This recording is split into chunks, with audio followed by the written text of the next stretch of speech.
Saudara, mari kita kembali bicara soal melawan Jokowi.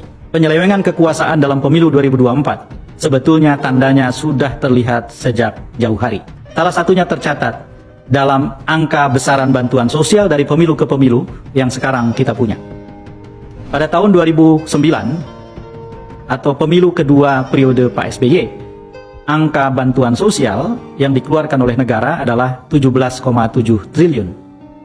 5 tahun kemudian, pada tahun 2014, jumlah keseluruhan bantuan sosial dalam beragam jenisnya adalah 78,3 triliun.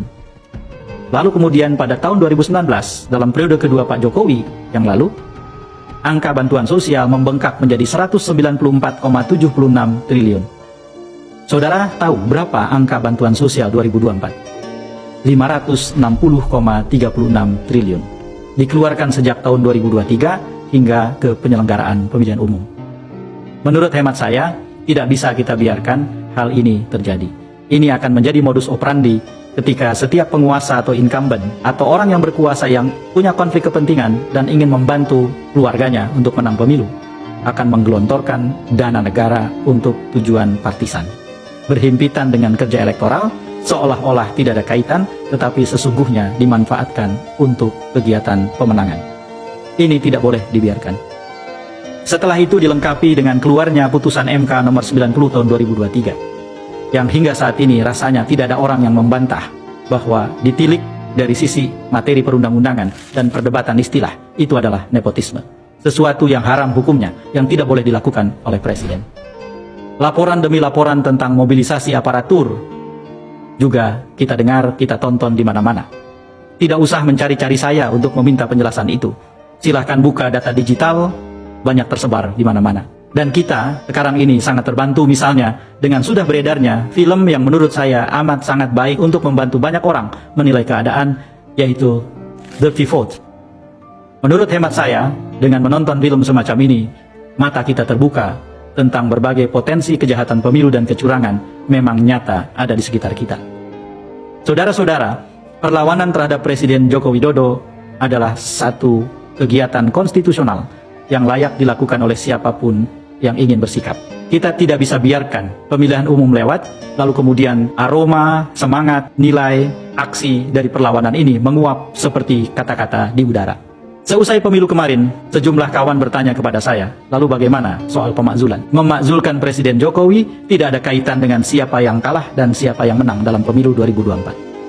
Memakzulkan Presiden Jokowi kaitannya dengan seberapa jauh kita bisa berdebat tentang pelanggaran yang dilakukan oleh Presiden.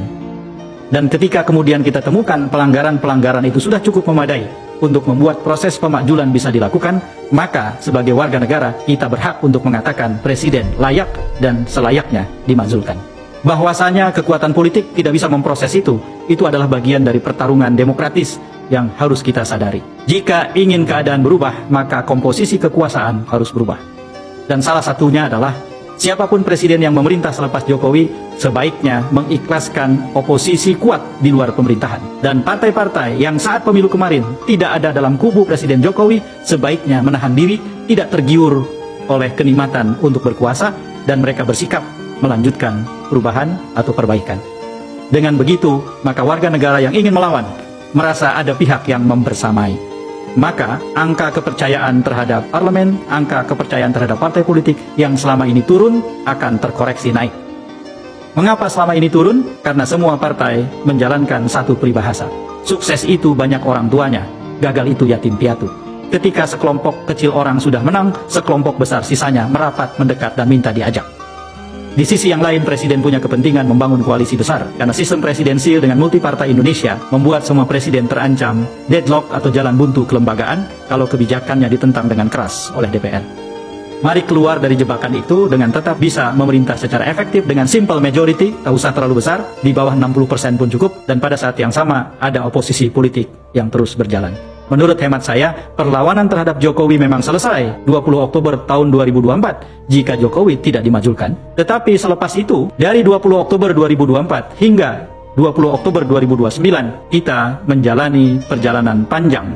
Berdemokrasi bukan lari sprint atau jarak pendek. Berdemokrasi adalah menjalani maraton.